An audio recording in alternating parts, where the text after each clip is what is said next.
La idea de estas conversaciones es que les sirvan a ustedes y a mí también para poder discutir no solamente información, porque para eso ustedes pueden buscar algún diario online, pueden prender la televisión, ver lo que hablan los distintos shows de temas políticos, porque no son otra cosa que shows, ¿no? Y donde van a tener información. Acá la idea es que se vayan con ideas, conceptos y en tercer lugar, información. Obviamente vamos a hablar con mucha información en la mano, pero tratando de ayudar a pensar no solamente a la gente, sino a nosotros mismos. Por supuesto, la idea, como la vez pasada junto con Nicolás, es que si se quieren sumar con una cerveza, tengo entendido que Javier también lo va a hacer. De hecho, ya lo estoy buscando por acá para sumar. O si quieren sumarse con un café o con un té o con lo que les guste a ustedes tomar. Javier, ¿cómo Sí, estás? muy bien, ¿cómo estás? Bien, che. Qué alegría verte. Igualmente, no nos vemos desde noviembre, diciembre. ¿Cuándo fue la última vez que te vi? ¿Enero? Más o menos, Enero, ¿no? sí, más o Enero. menos. Sí, sí, cuando estuve por Oír dando un curso, ¿no? Y fue la última vez que nos vimos. Eso ¿Cómo es. estás? ¿Cómo va ese encierro? Bueno, bien, ya me empieza a afectar un poco al sueño desde la semana pasada. ¿Estás con los horarios Demasiado, cambiados? no, demasiado poco gasto de energía, digamos. Yo soy bastante hiperactivo y el hecho de no consumir nada es, me tumbo en la cama y empecemos aquí a comer techo, ¿no? Hasta las 3 o 4 de la mañana no me duermo y supongo que eso le esté pasando a mucha gente también. Al principio se llevaba bastante bien, la verdad es que agradecía estar en casa en parte, ¿no? Después de tanto tiempo estando fuera, viajando y tal, no venía ni hasta mal este enclaustramiento, pero ya sí que es cierto que se empieza a notar un poco, ¿no? Y esto Muy bien. también lo comentabas tú en un vídeo, ¿no? Y comparto completamente la opinión de que la gente también se está volviendo loca, están fomentando la denuncia ciudadana, ¿no? Y eso es peligroso porque está a servicio del Estado en vez de estar a servicio de la ciudadanía. Y vamos a tener que ver cómo impacta esto psicológicamente en la gente también, ¿no? Que es una variable que hace a la salud y que nadie está haciendo ningún comentario demasiado interesante al respecto. Para quienes no saben, del otro lado, Javier es español. ¿De qué parte de España era Javi? Yo soy de Santander, de una ciudad pequeña al norte. Seguramente si conocéis el Banco Santander, es precisamente el banco de donde viene. Pero Sí. llevo ya 14 años en Madrid. Ya soy, bueno, de hecho soy madrileño, me he tenido que venir aquí legalmente. Así Periodista que además sí, señor. en Actual y además estás como portavoz de Oír. ¿Así es? Sí, señor. Muy bien. Y a mí me interesaba que tuviéramos este diálogo para poder enmarcar un tema del cual todavía yo no he hablado y creo que una de las personas que más sabe sobre este asunto sos vos. De hecho, no me animo todavía a escribir, pero ya lo voy a escribir y ya también después lo voy a hacer video para el canal de YouTube, como he estado haciendo con otros temas relacionados con la pandemia. Pero en este tema antes quería tener una conversación con vos, que creo que en serio de habla hispana sos de los que más sabes sobre este tema, y es el problema del poder global.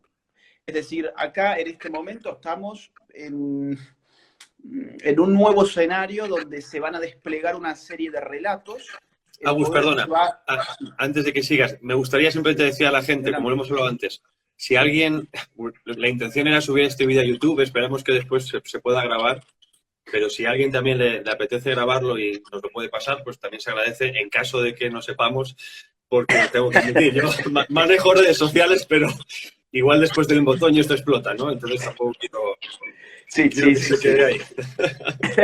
Entonces, el tema del que vamos a hablar hoy es el de la reconfiguración del Estado-Nación y del poder global después de esta crisis, ¿no? Porque ya hay relatos que se están tratando de poner en pie, por un lado tratando de rescatar lo autoritario que tiene el Estado-Nación y por otra parte queriendo reconfigurar al mundo bajo el yugo de un poder global que se quiere presentar a sí mismo a través de sus intelectuales orgánicos, obviamente, que en general son gentes que responden a ideologías más bien de izquierdas, eh, donde este gobierno, esta suerte de red de organizaciones internacionales pueden empezar a reclamar para sí un poder todavía mayor que el que tienen actualmente. Ayer hablábamos en otro vivo que me llamaron del Club de la Libertad de Argentina, y hablamos un poquito sobre el tema. Y lo que yo les comentaba es que ya hay muchos escritos de filósofos de izquierdas que se han compilado en un libro que está girando de forma online por todas partes, un libro cuyo título es Sopa de Wuhan. Sopa de Wuhan trae una serie de artículos, desde Zizek, está Judith Butler, está Agamben, está Harvey, está Byung-Chul Han, está Agamben, ya lo dije, bueno, varios, Alain Badiou, todos estos filósofos rockstar de la izquierda contemporánea están hoy en ese libro.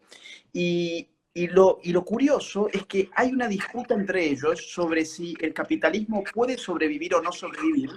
Entonces hay algunos que dicen que sí, otros dicen que no, pero en lo que todos acuerdan es en que el poder debe ser reconducido a instancias globales. Es decir, hay un acuerdo pleno respecto de ese punto, lo cual es bastante curioso y quería saber cómo lo estás viendo vos. Bien, has dicho algo, es cierto que los estados-nación ahora no son los estados-nación tradicionales. Yo sabes que soy un defensor del estatalismo en el sentido clásico de la palabra, es decir, cuando el Estado realmente está al servicio del pueblo, al servicio de la nación, un Estado paternalista, pero en el buen sentido de la palabra. ¿Qué pasa que hemos visto en los últimos años? La deriva globalista de estos Estados, en los que ya no son soberanos, sino que la soberanía se ve diluida en estas instituciones supranacionales, faltas democráticas, por supuesto, en las que sabemos y que vemos que va a ir hacia un Estado totalitario global. Estabas hablando de las cesiones, estabas hablando precisamente de cómo está también esta izquierda, que tradicionalmente se ha venido como antisistema, pero que también, los que estamos en el otro lado, sabemos que realmente son los perros del sistema. Es decir, allá donde realmente no puede llegar el sistema liberal capitalista, porque digamos que no puede presentar una propuesta demasiado radical, sí, llegan los otros, llegan los progresistas, llegan los de extrema izquierda a proponer el Estado universal. Tú comentabas el otro día en un vídeo muy interesante las propuestas nuevas de Slavoj Žižek, que decían que la solución para el coronavirus era un comunismo global. Pues resulta que no está tan desencaminado, porque el otro día me llamó mucho la atención las declaraciones del antiguo ministro de Exteriores español, Josep Borrell, actual cabeza de la diplomacia europea, que decía que después de esta crisis los estados iban a ser los principales prestamistas. Eso quiere decir que se van a cargar a los bancos y van a centralizar todo en los bancos centrales. Van a ser los principales empleadores y van a ser los principales poseedores de propiedad. Es decir, sí, y ya nos están avisando de cuál es la jugarreta. Eso lo has subido vos hoy, yo lo vi en tus historias, ¿no? De paso, invito a la gente a que lo siga, a Javier, que todos los días sube una cantidad de información impresionante, impactante, aparte de información que no circula. Porque vos fíjate cómo los medios de masas están ocultando un montón de fallas, por ejemplo, empezando por la propia OMS. Hay toda una suerte de barrera de contención para que la gente no vaya a percibir que esos organismos internacionales fallan y han fallado y van a fallar, ¿no? Es decir, por empezar, la OMS en el mes de febrero, cuando ya la pandemia estaba en marcha, afirmaba públicamente a través de sus redes sociales que China tenía razón en cuanto a que el virus no era contagioso entre ser humano y ser humano y un montón de estupideces por el estilo. Y digamos, la OMS hoy está bajo el yugo chino, hasta donde yo llego a ver, porque depende, entre otras cosas, financieramente de China. No sé si vos viste hace poco esta entrevista que hizo una periodista de Taiwán a un alto, digamos... un portavoz, sí. Sí, digamos, alguien con un alto cargo dentro de la propia OMS cuando le consulta sobre el modelo de Taiwán en comparación con China y el tipo apaga nomás ahí el Skype, ¿no? Porque creo que estaba hablando por primero se hizo el tonto, después apagó y después cuando le volví a preguntar dijo, bueno, muchas gracias, hasta luego.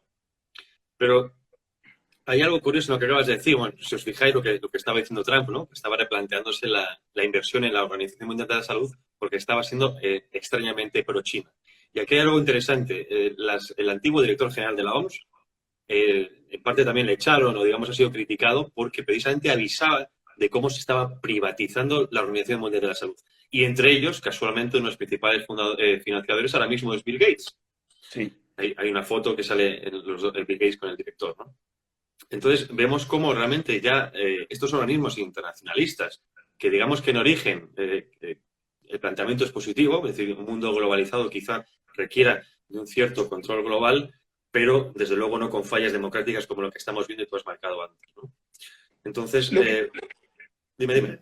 lo que pasa es que estas organizaciones internacionales, y es que es lo que la gente todavía no llega a ver, y hay, digamos, grupos liberales en el sentido, eh, digamos, de América Latina, no en el sentido de los Estados Unidos, sino un liberalismo más bien hacia la derecha, que están siempre muy ocupados en la cuestión del Estado-Nación, ¿no? Y estas organizaciones internacionales en general no las tienen en cuenta. Pero yo creo que son más peligrosas las organizaciones internacionales hoy en día que los propios Estados-nación, porque por lo menos en última instancia uno se puede exiliar de un Estado-nación, ¿no? Es decir, los ciudadanos de Cuba tienen todavía una última esperanza en esas balsas que echan a andar en el mar y se van a los Estados Unidos, por ejemplo, ¿no? Si en Argentina, como las cosas parece, se va poniendo más dura, algunos tendrán la posibilidad de exiliarse a Uruguay, que ha sido el país típico del cual los argentinos se han ido cuando ya no aguantaba más ni a la política ni a la sociedad de Argentina. Entonces, uno dentro de una configuración global dividida por Estados-nación, todavía tiene una última ratio de libertad, digamos, que es la libertad de abandonar el propio Estado y regirse por otro Estado, digamos, yéndose a otro espacio geográfico. Estas organizaciones internacionales son internacionales precisamente porque tienen soberanía sobre la totalidad del globo. Son organizaciones globales, por eso hablamos de globalismo, ¿no? Entonces, uno no tiene ningún espacio en el cual siquiera poner en marcha esa última ratio del exilio, ¿no? O sea, te querés exiliar de la ONU, ¿qué haces? Te tenés que ir a Marte, te tenés que ir a la Luna, ¿no? ¿Qué hace? ¿No? Y son cajas negras de poder porque nadie sabe cómo funcionan, nadie sabe muy bien cómo se escoge a la gente que allí oficia en calidad de burócratas, nadie sabe muy bien cómo las decisiones de allí adentro se toman, nadie siquiera está poniendo su mirada en cómo se financian. Te voy a dar un dato.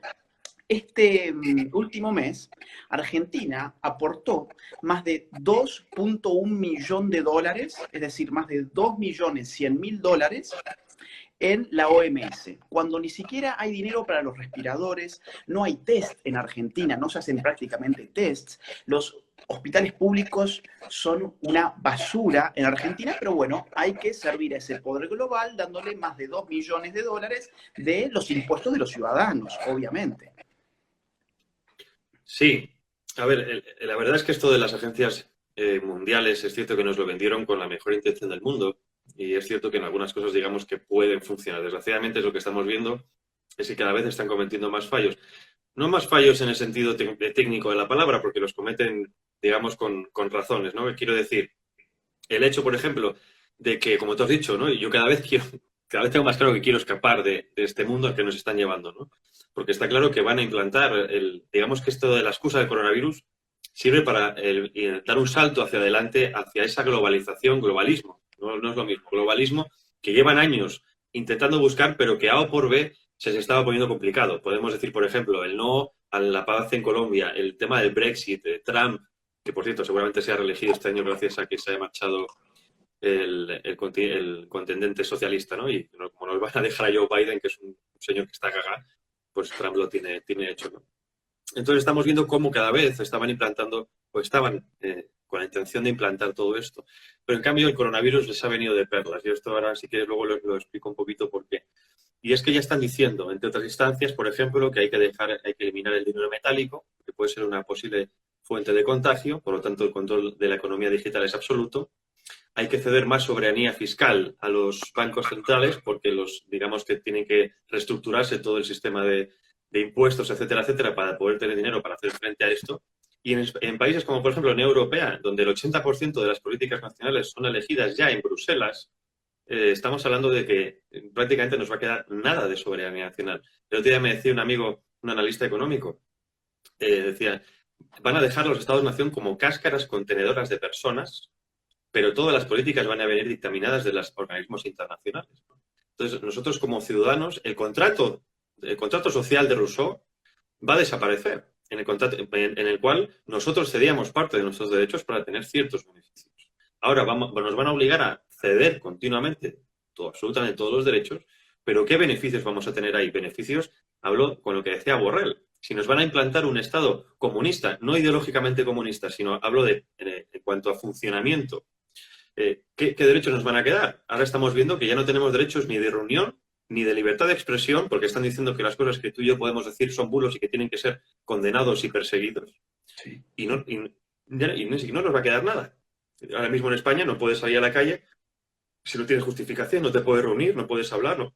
Y hablo de España porque soy de aquí, ¿no? Pero tú como argentino quizá puedas dar otra opinión, porque yo creo que también en parte lo que ha estado ocurriendo en Argentina, en tu amada patria, con todo el tema de los Kirchner, ya puede anticipar un poquito cómo se va a aplicar eso en el resto del mundo, ¿no? Y yo creo que lo que viene es, digamos, la búsqueda de una pobreza constante para poder subvencionar a la gente a base de compra de o bien una renta universal, como lo está promoviendo Podemos, los chavistas, o bien a base de subvenciones. Mirá, lo que me indican del otro lado es que cuando hable el otro, o sea, ahora yo, por ejemplo, que le bajes un poco no, que le bajes a tu volumen para que no se escuche tanto retorno.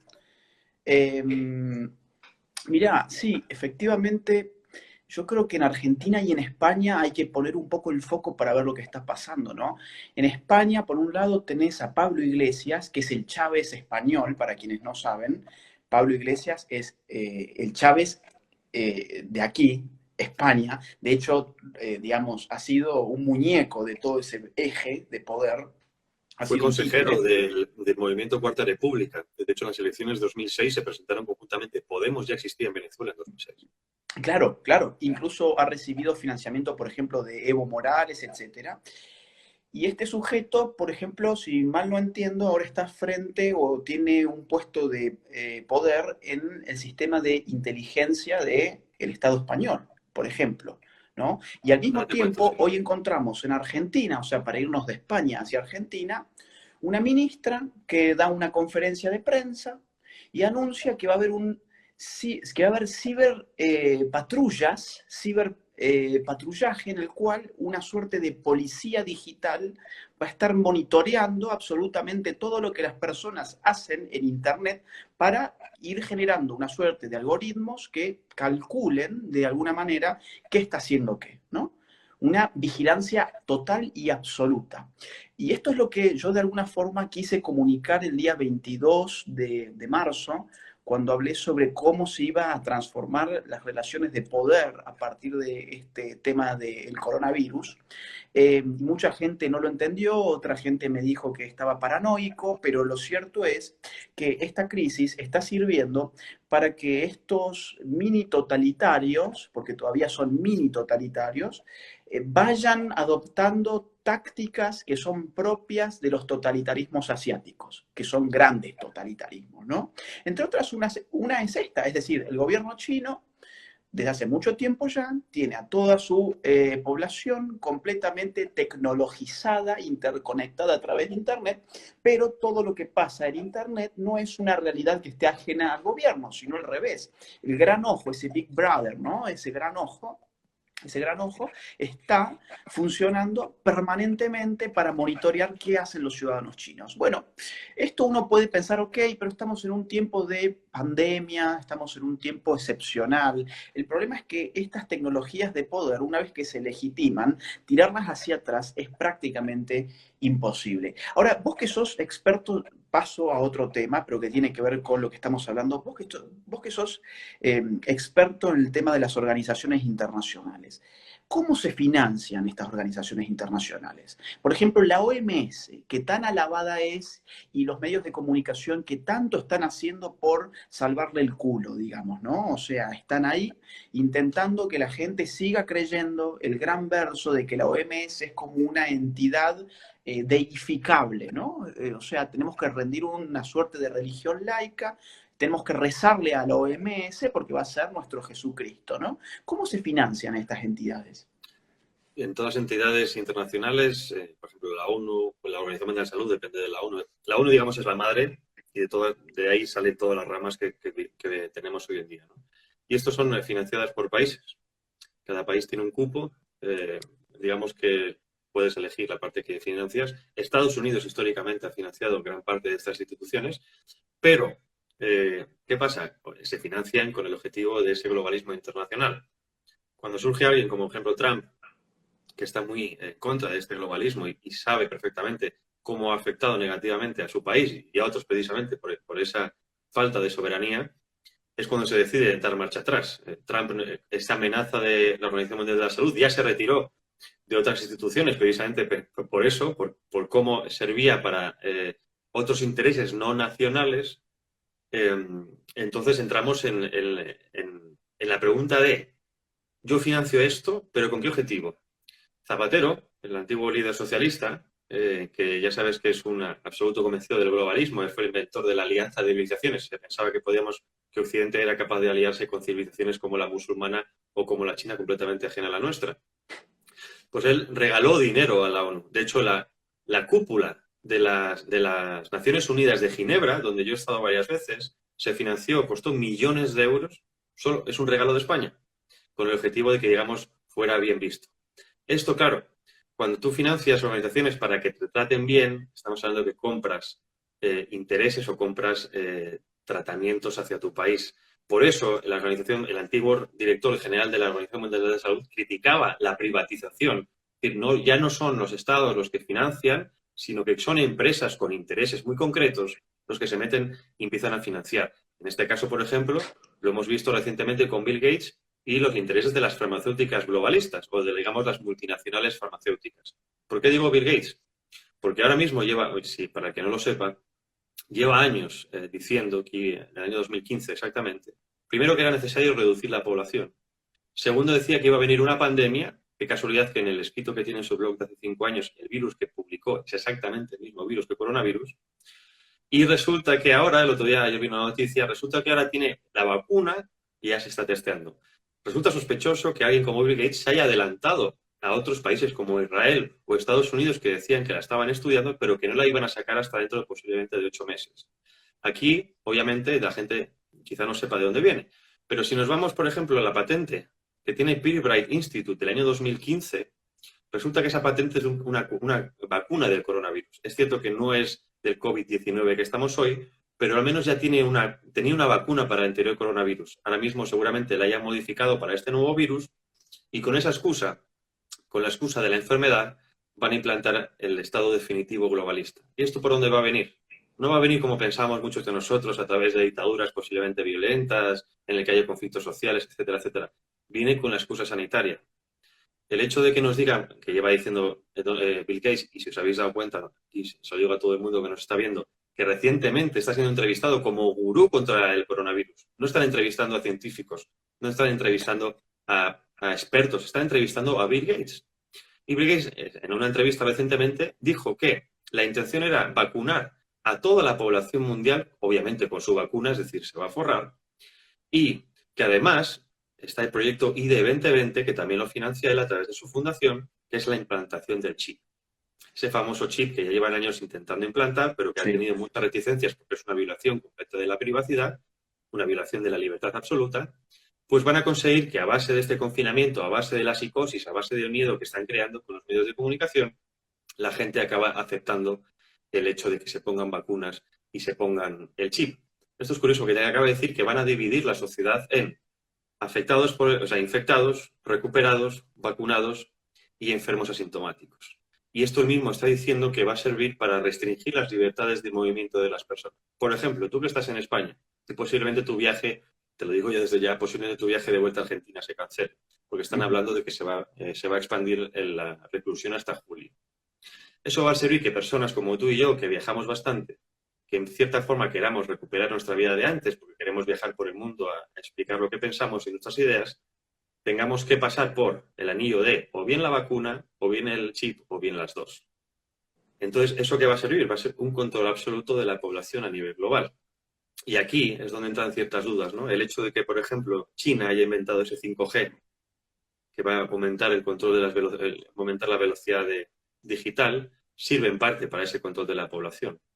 El hecho de que China ahora mismo sea la empresa que se dedica a vender a todo el mundo, como si fuera la panacea, como si fuera la libertadora, este tipo de test o de vacunas, uno se plantea hasta cierto punto, por ejemplo, lo que decía Trump, hasta qué punto está aliado o puede estar aliado China con ciertos intereses privados de agentes globalistas como son Bill Gates.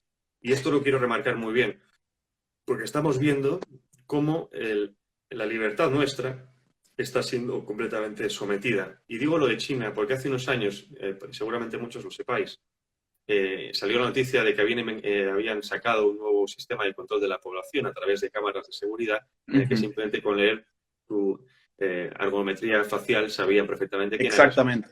Pues esos gobiernos como el de Bruselas estaban interesados en la compra para aplicarlo. La conferencia que estamos teniendo, que es globalismo, patriotismo, ojalá, es cierto que de alguna manera esta crisis que estamos teniendo, y no sé si lo has visto en tu país, yo lo estoy viendo aquí en España, sirve para que mucha gente se esté dando cuenta de cómo esto que nos han ido contando durante tantos años era más un sueño, más que una realidad. Hay un punto, perdón que te Sí. interrumpa, que me interesa porque tenemos mucho público de América Latina o digamos más bien de Hispanoamérica, que no, digamos, cuando se habla de organizaciones internacionales o supranacionales, la idea que se tiene, por ejemplo, en América del Sur es el Mercosur, que es una organización internacional que no sirve prácticamente para nada, digamos, que tiene efectos simplemente vinculados al comercio entre naciones del sur de América, etcétera, ¿no?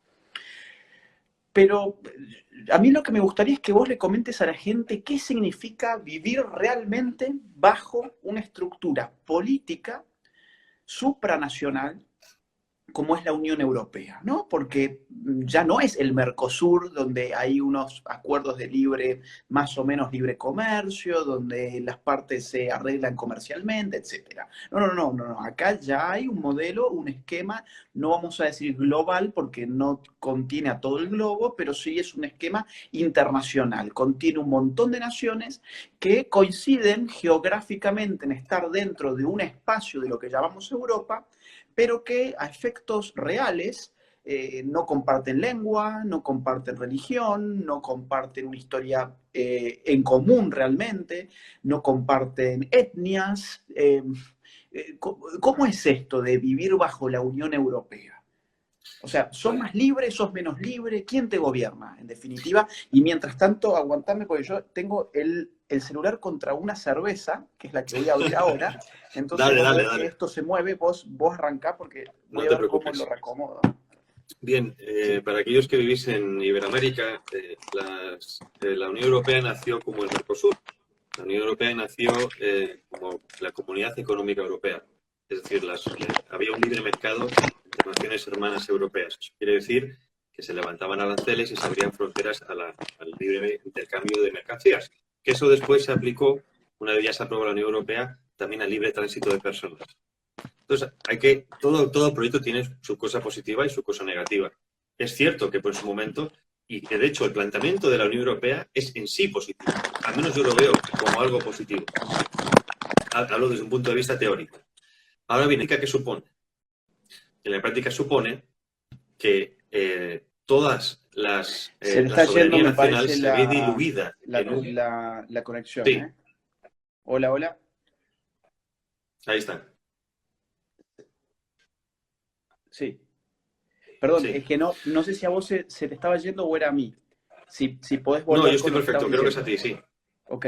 Sí, el proyecto de Unión Europea en sí es un proyecto para mí positivo. Es decir, la unión de las naciones hermanas, Europa, en algo común. Ahora bien, se ha visto que en la práctica eso lo que implica es que una camarilla de burócratas y políticos no elegidos por nadie directamente, aunque sí elegidos a través de parlamentarios europeos, son los que se encargan de dictar qué es lo que tiene que ser y lo que no tiene que ser. Y además, cuando digo dictar, digo dictar porque generalmente es en contra de la opinión general de la población europea. Recordemos que hace unos años, precisamente cuando también estaba Zapatero gobernando España, se intentó promover lo que se llamó la Constitución Europea, que tuvo rechazos en prácticamente todos los países, porque indicaba que la nación, la Constitución del Estado-Nación, desaparecía para implantarse una especie de Constitución internacional. Constitución internacional que, por cierto, a raíz también de este coronavirus, ciertos filósofos y activistas, que habría que ver qué nos quieren decir con esos activistas, que tú y yo ya sabemos por dónde van los tiros, ya están promoviendo lo que llaman la Constitución Global. Porque dicen que para enfrentarse a un problema global como es el coronavirus, es necesario una Constitución global. Nos intentan siempre meter, con la excusa de algo benigno, nos intentan siempre meter, nos la meten doblada, al fin y al cabo, ¿no?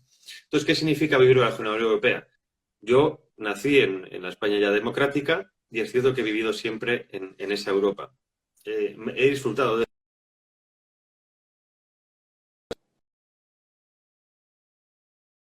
Eso son cosas muy positivas.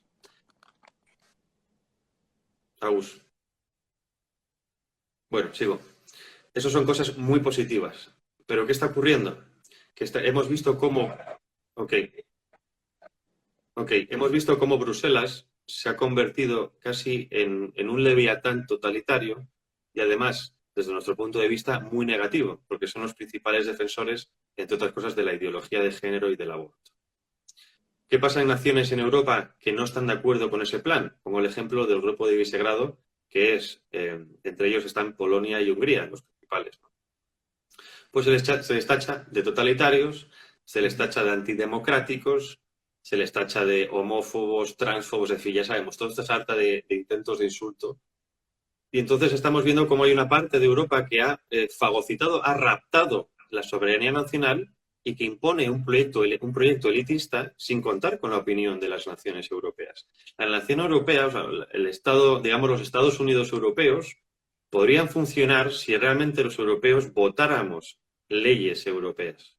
Lo que hacemos ahora mismo es votamos a nivel nacional y luego los partidos nacionales van al Parlamento Europeo y ahí hacen lo que quieren, pero sabes perfectamente, como todo el mundo sabrá, que en la práctica lo que hacen es votar para sus propios intereses. Entonces estamos raptados por Europa. Decías tú antes, y es algo que yo he pensado hace mucho tiempo, digo, ¿cómo coño huyo de aquí? Y te das Bueno, cuenta de que no puedes huir. Ese es el punto, porque además hay toda una caja negra con representantes de personas que vos no sabés a quién representan, tipos que han escogido, no sé, países que realmente vos no sabrías ni cómo comunicarte con sus ciudadanos. Por ejemplo, qué sé yo, pienso Bélgica, digamos Francia, no sé si vos hablás francés, por ejemplo. ¿Hablás? Bueno. Sí. Holanda. Digamos, hay muchos países que vos no tenés realmente mucho que ver con los ciudadanos que están votando allí a gente para poner allí que después terminan legislando sobre tus libertades, sobre tus derechos. Entonces, yo creo también que este video del globalismo contra, digamos, una actitud más bien patriótica, sirva para la gente de Hispanoamérica para resistir a este modelo, que es incluso peor, digamos, que el modelo estatista en el mal sentido de la palabra, ¿no? O sea, nosotros tenemos, digamos, muchas posiciones ideológicas. Sé muy bien que hay mucha gente que es ANCAP, o sea, que directamente está en contra del Estado, pero lo cierto es que el proyecto ANCAP no, digamos, más allá que en libros y en teorías, nunca se ha dado. O sea, yo lo considero de hecho bastante utópico y problemático para el propio sistema de mercado, porque el sistema de mercado funciona en la medida en que haya seguridad jurídica, y la seguridad jurídica es una función de la seguridad que genera o no un Estado. Entonces, de hecho, digamos, uno a dónde invierte, en donde los estados generan seguridad jurídica, donde el Estado es un Estado fallido, como estados africanos, por ejemplo, bueno, la gente no va a ir a invertir a ciertos estados de África, ¿no? Entonces yo creo que el Estado es una entidad inevitable dentro de un sistema de mercado internacional, es, y, digamos, algo que no se puede saltar tan fácilmente, y ahí es mi punto donde no coincido con los ANCAP, pero digamos, hay que tratar de volver a concebir al Estado-Nación incluso como un freno para estos poderes globales, que es lo que está intentando una nueva derecha, por ejemplo, con Donald Trump a la cabeza. La pregunta entonces en este sentido es la siguiente, ¿no? ¿Esta situación no sirve para reforzar un espíritu nacional? Digo, no hay al mismo tiempo un repliegue nacional que se ve manifestado, por ejemplo, en ciertos hechos como el cierre de las fronteras, como por ejemplo un espíritu comunitario nacional que podría empezar a ponerse en marcha en función de distintos sujetos que se van volviendo cada vez más políticos, como los médicos, más que políticos, sujetos que se vuelven representativos de un nuevo tipo modelo de héroe para una nación, ¿no? Esto de que la gente viva, sus médicos, hay incluso digamos, una nueva reivindicación para con las fuerzas de seguridad, para con las Fuerzas Armadas en muchos lugares, fuerzas que estaban pisoteadas justamente por ser propias de Estados-nación. Entonces, ahora lo que yo te consulto es lo siguiente, a ver cómo lo ves vos. Si veo yo esta situación que puede generar un movimiento a favor de ese poder global, pero al mismo tiempo veo que puede reactivar un espíritu nacional, ¿no? Es como que las dos posiciones se pueden reforzar. Exacto. Digamos que yo, a pesar de todas las muertes y infecciones que está habiendo, yo soy de la opinión de que si después de esta crisis la gente primero se despierta y se da cuenta de quiénes son realmente los que nos están gobernando. Segundo, renace un espíritu patriótico positivo, ¿eh? No hablo del negativo, no un nacionalismo negativo, sino positivo. Creo que realmente esta crisis habrá valido la pena. ¿Cuál es mi miedo? Mi miedo es que la gente... O sea, mi miedo es que primero los estados-nación, repito, ya no son como los que veíamos antes. Ya no son estados-nación al servicio del pueblo. Entonces, en parte, lo que ha ocurrido en España, te retomo el tema de la Unión Europea. Cuando entramos en la Unión Europea, se nos obligó a desmantelar industrias clave, estratégicas para nuestra soberanía económica, como son la pesca, la ganadería y la industria, con el objetivo de no competir con países fuertes en aquel momento, como Francia, Alemania e Inglaterra.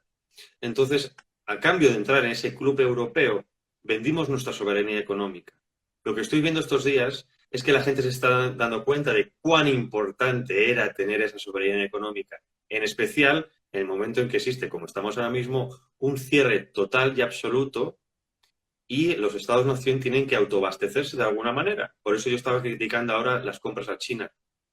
Si España quizá no hablo de España, si España quizá no se hubiera desmantelado industrialmente, ahora quizá quizá no, sería un país mucho más fuerte del que es. Por eso es el problema de todo esto. Ahora bien, mi pregunta es también, y lo digo para todo el mundo, es una pregunta al aire, ¿no? ¿Este sentimiento patriótico puede traducirse en una respuesta política patriótica que haga fuerza o que haga oposición a este globalismo que estamos viendo? Yo lo deseo, pero desgraciadamente estamos viendo que los países, o digamos las fuerzas dominantes, están pidiendo más ayuda internacional, están pidiendo más intervención internacional. Mi miedo es que estos pasos que van a dar adelante a través de los organismos internacionales, como tú bien has dicho, es que sean irreversibles, porque para ello tendrás que ir a la batalla, tendrás que ir a la cruz, cada uno tendrá que elegir. Mi pregunta muchas veces es, ¿estamos dispuestos a aceptar esta limitación absoluta de libertades bajo un Estado totalitario, aunque sea democrático, en el que puedas votar cada 4 años? ¿Estamos dispuestos a ceder más libertad a cambio de más seguridad, es decir, muchísimo más control por parte del Estado? ¿O estamos dispuestos a arriesgar lo poco que tenemos de nuestras libertades con tal de despertar a la gente para que se den cuenta de que realmente en el mundo en el que vivimos? Yo, como te he dicho antes, tengo miedo a partir de ahora porque el gobierno español, y tú ya que estás aquí lo sabes, ha intentado y va a intentar pasar una ley por la cual se persiga a aquellos que difundan bulos o fake news según consideren las fuerzas dominantes. Según lo que ellos dicen que son fake news, porque no hay nada Exacto. más difusor de fake news que los estados, empezando por el estado chino, al cual la OMS sirve y no dice absolutamente nada sobre eso, sobre todas las mentiras chinas, y no hay nada que haga, digamos, más caldo de cultivo para fake news que los medios tradicionales del establishment, ¿no? Que manejan a su antojo lo que la gente percibe como verdad o no. Yo creo que las preguntas que vos has puesto sobre la mesa son preguntas que todavía no tienen una buena respuesta porque son preguntas hacia adelante, no son preguntas que tengamos los elementos para dar una buena respuesta ahora, ni por el análisis de lo anterior, porque esto es inédito, es una situación completamente nueva para todos. Pero son muy buenas preguntas para poder empezar a pensar eso y tener en cuenta, y esto es una reflexión que yo quisiera agregar, que el patriotismo, que vos dijiste bien entendido, el bien entendido es aquel que no rinde pleitesía simplemente a un Estado, ¿no? Sino que en todo caso es un patriotismo que está articulado en función del respeto por las herencias de una historia en común, por las costumbres, por los símbolos, por las historias, por las tradiciones, por el amor a lo propio, pero ese amor por lo propio no necesariamente articulable a partir de un Estado como odio hacia lo ajeno, ¿no? Entonces, yo también tengo miedo en ese sentido que los Estados procuren configurar una especie de religión estatal, ¿no? Ya no como patriota, sino como nacionalista en el mal sentido de la palabra, mal sentido que nace, no nos olvidemos, muy vinculados con la Revolución Francesa. Nace de Que ahí, sí, sí, completamente. claro, claro, claro. Y que de hecho en Argentina tiene un buen sentido esa palabra, pero aquí en Europa tiene, digamos, un sentido bastante negativo, muy vinculado, por ejemplo, con grupos terroristas como ETA, el separatismo, digamos, vasco, digamos, y de otras zonas también de España que están con ese mismo ideario, ¿no? Entonces, yo creo que hay que empezar a reforzar el sentido de libertad frente a los organismos internacionales, pero además empezar a reforzar un sentido de pertenencia común hacia aquellos que nos hace partes de una misma comunidad. En el caso de los españoles, su historia en común, sus símbolos patrios que los ha levantado con tanto orgullo un partido como Vox, por ejemplo.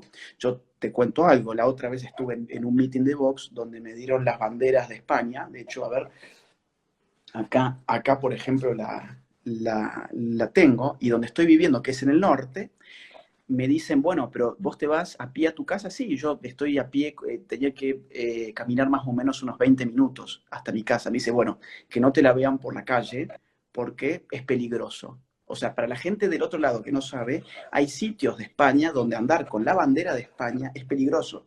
Te pueden agarrar por la calle y molerte a palos, ¿no? O sea, de hecho, pasó, pasa y va a seguir sucediendo. Entonces, cuando uno dice reivindicar lo patriótico, uno se refiere a esto, a los símbolos en común, a una historia en común, a una tradición en común.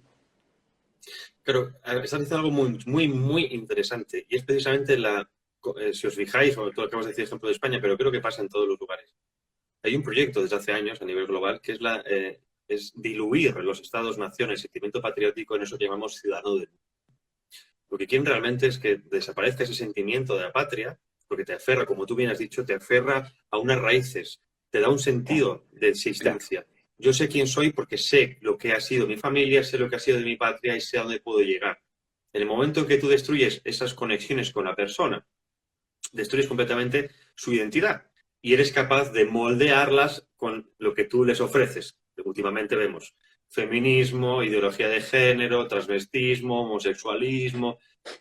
Y Tomás, tú has sacado también el tema del Estado-Nación, que me parece muy interesante. En el momento, la transición del feudalismo, de la Edad Media, o de la Edad, digamos, Edad Media a la Edad Moderna, surge en el momento en que ya no son las fidelidades tradicionales que eran a Dios y al rey, se eliminan por la fidelidad al Estado, a ese ente Exacto. X, que es en el que todo el Impersonal. mundo debe pleitesía, ¿no? Me gusta mucho lo que tú decías, porque está viendo lo que decía Nicolás Márquez, ¿no? No es lo mismo patriotismo en sentido como patriotismo social con la fidelidad absoluta al Estado. Y ahí es donde yo te decía antes que yo he sido un estatalista convencido y creo que un Estado bien entendido es necesario, pero según los estados que estamos viendo, cómo están aplicando, imagínate Argentina, ¿no? Yo me estoy volviendo anarquista con valores. No sé si se puede llamar así o existe una palabra como paleolibertario para decirlo, pero Sí, cada vez desconfío más del Estado, porque estamos viendo qué está suponiendo el Estado. Ideología de género, aborto. De hecho, si os fijáis, en este estado en el que estamos, los abortorios siguen abiertos. Lo claro, consideran un claro. servicio básico. ¿No? O sea, yo no puedo ir a comprar el pan, no puedo ir a trabajar, pero una mujer puede abortar, ¿no? Entonces, estamos viendo cuáles son los intereses de esta élite global, y en parte, bueno, llevan teniendo tanto tiempo, que es la reducción de la población y el control absoluto de las mentes. Muy Entonces, ¿qué bien. va a ocurrir de aquí adelante? Mi miedo es, te vuelvo a repetir, mi miedo es que primero ese patriotismo sea utilizado por las fuerzas globalistas para decir, fijaos estos locos, ¿no? Que siguen pensando en que pueden vivir en su tierra en paz, ¿no? pero que se enfrentan a todas estas, con la excusa siempre de la democracia, de los derechos humanos, ¿no? Nos meten siempre todo doblado. Y ahora mismo lo mismo, por el derecho sanitario, ten cuidado, que vas a matar a alguien como salgas a la calle, la gente ya se ha vuelto completamente loca, ¿no? Aunque es algo completamente irracional, pero es curioso cómo estas campañas propagandísticas son continuamente, bombardean continuamente. Muy bien. Bueno, mira, ya nos queda nada más que 10 minutos. A mí ya casi se me acaba la segunda cerveza, así que yo te diría como para finalizar, porque Instagram además nos corta el sistema en 1 hora, y ya como te digo, vamos 50 minutos. La gente del otro lado, si quiere dejar alguna consulta, podemos tomarnos 5 minutos más. Si quieren hacer alguna consulta, alguna aporta, alguna pregunta, este es el momento de hacerlo. Vamos después a finalizar la videoconferencia. Espero poder descargarla para bajarla en YouTube, para subirla en YouTube, mejor dicho. Y si no, bueno, si alguien lo puede hacer por su cuenta, yo mañana voy a estar atento a ver si esto también se ha subido en otros espacios. ¿Van a tener grabada esta plática en algún canal? Supongo que sí, si todo va bien con la tecnología, sería en mi canal de YouTube a partir de mañana. ¿Qué podemos hacer? Dicen. A ver si se te ocurre algo. Es la pregunta más difícil de todas. Mucha gente me lo está diciendo. Yo soy de la opinión, digamos, es imposible enfrentarse a esta máquina internacionalista, globalista, a nivel personal. También es muy difícil enfrentarse a ello a nivel grupal. Incluso como un partido político como Vox, que has nombrado antes, tiene bastante poco que hacer si no busca alianzas internacionales. Ahora bien, soy de la opinión de que todo pasa primero por el despertar de la gente. Si todo lo que está ocurriendo sirve para que la gente empiece a informarse, empiece a despertar de alguna manera, yo siempre pongo el ejemplo magnífico de Matrix. Tomas la pastilla roja, eso significa que vas a sufrir porque vas a darte cuenta de cómo funciona el mundo, pero vas a ser libre e independiente a nivel interior. O sigues con la pastilla azul y por lo tanto sigues en tu mundo de Narnia y aceptas todo lo que te brindan como algo necesario o digamos natural. Yo soy de la opinión de que hay que tomar pastillas rojas. Y para tomar pastillas rojas tienes que tener una mente crítica. Me da igual que la gente sea de izquierdas, me da igual que la gente sea de derecha, rico, pobre, negro, blanco, me da igual. Lo importante es que tenga una mente crítica. Y si todo lo que está ocurriendo sirve para que la gente adquiera un nivel superior de conciencia, ahí es donde empieza el cambio. Porque a ti te pueden someter violentamente, pero mientras no te sometan tu alma y tu mente, eres libre. Pero si además de someterte físicamente, tú eres un esclavo mental del sistema, ahí poco hay que hacer, por no decir nada. Entonces, hay ahí una consulta. Bueno, yo a eso quisiera sumar un punto y luego paso con 2 consultas más y cerramos. Yo diría también hay que tratar de empezar a generar un espíritu más comunitario que pueda desplegarse por fuera de lo que es el individualismo mercantil y por otro lado por fuera del estatismo normativo, ¿no? Un espíritu realmente solidario, de ayuda, de cuerpos intermedios, reforzar la familia, reforzar las iglesias, reforzar los clubes, las asociaciones de ayuda, todo aquello que opera entre el individuo y el Estado.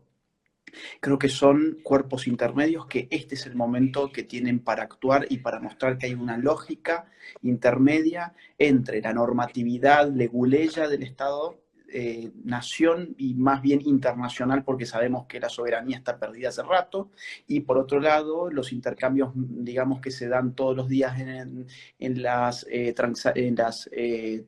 los intercambios económicos que hacemos, que bueno, eso va de suyo. Hay que apostar un poco para reforzar estos cuerpos intermedios. Creo que este es digamos, se dan las circunstancias para que esto se pueda dar ahora.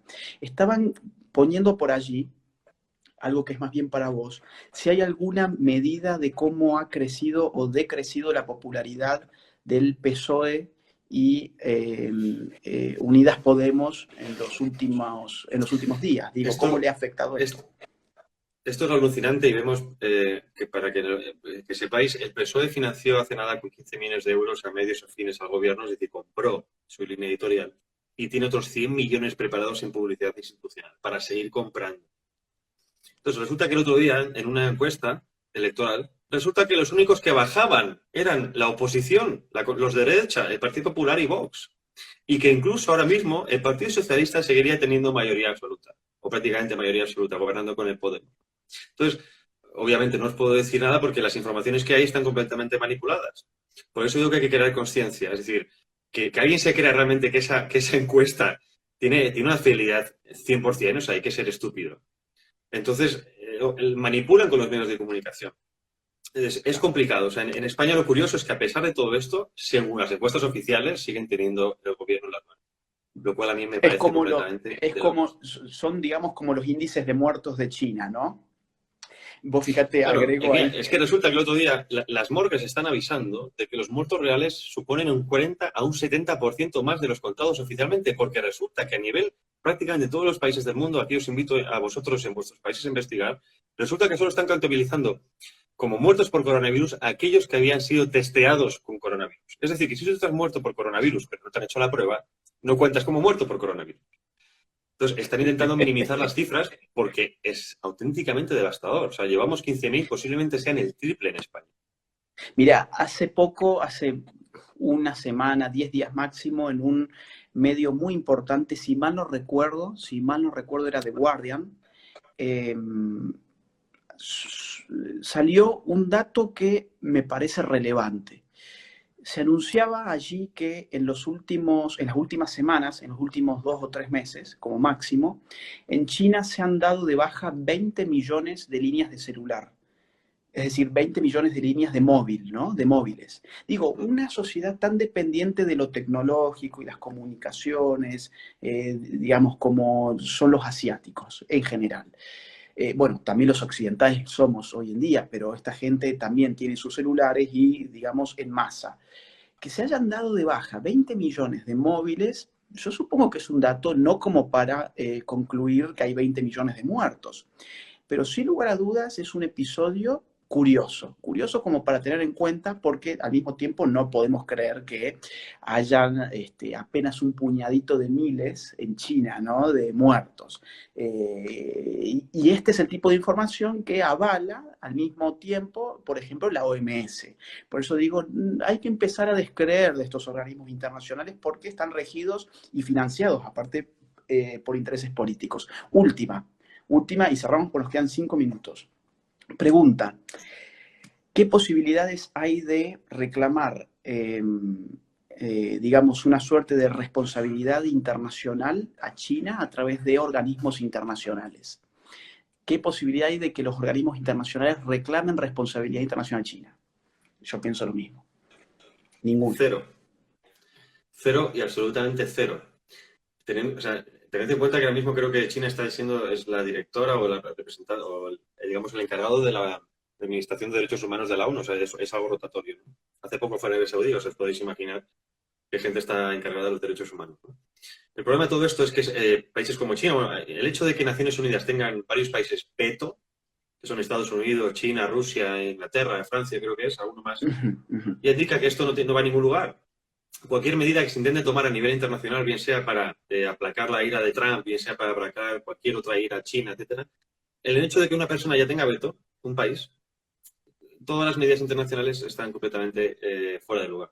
Y China lo sabe bien.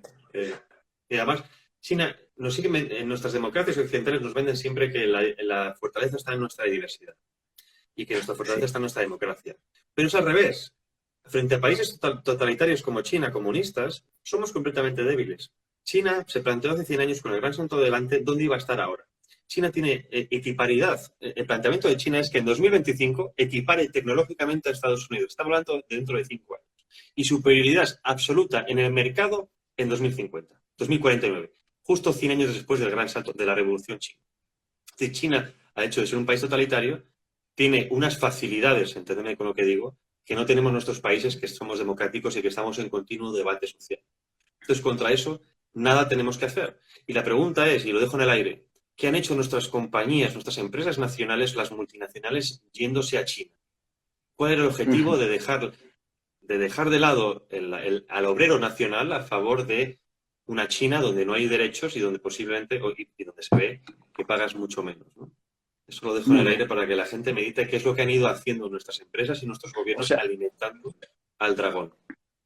Hay una estructura internacional que hace que la responsabilidad china, incluso jurídicamente hablando en términos de ley internacional, digamos, de la estructura jurídica internacional, no pueda jamás, por lo menos por ahora, pagar por todo esto que le ha hecho al mundo. Javier, ya no nos queda tiempo. Invito a la gente a que te siga. Javier sube información muy interesante todos los días. Sus historias realmente son adictivas, realmente lo digo. Siempre hay información que uno no ve en los medios. ¿Perdón? Que me vas a poner rojo, me vas a sonrojar. No me digas esas cosas, hombre. No, en serio lo digo. Siempre yo estoy haciendo screenshots. Yo voy a ver tus historias y hago screenshots porque digo, mierda, esta información es espectacular. Así que invito a la gente a que te siga. Gracias por haber estado del otro lado. Yo voy a seguir con otras charlas en vivo con otra gente, otros amigos, otros intelectuales. No hoy, obviamente, sino en los días que vienen. Así que también sigan atentos a mis redes sociales. Un abrazo, Javi. Gracias por todo. Aquí digo a todo el mundo también, si tienen alguna propuesta de cosas que quieran que hablemos, pues que nos la hagan y nosotros, yo al menos, encantado de compartirlo con ellos. Un placer. Bueno, muchísimas gracias. Muchas gracias. Saludos para Guadaña, ahí me dicen. Un abrazo grande. Fuerte abrazo.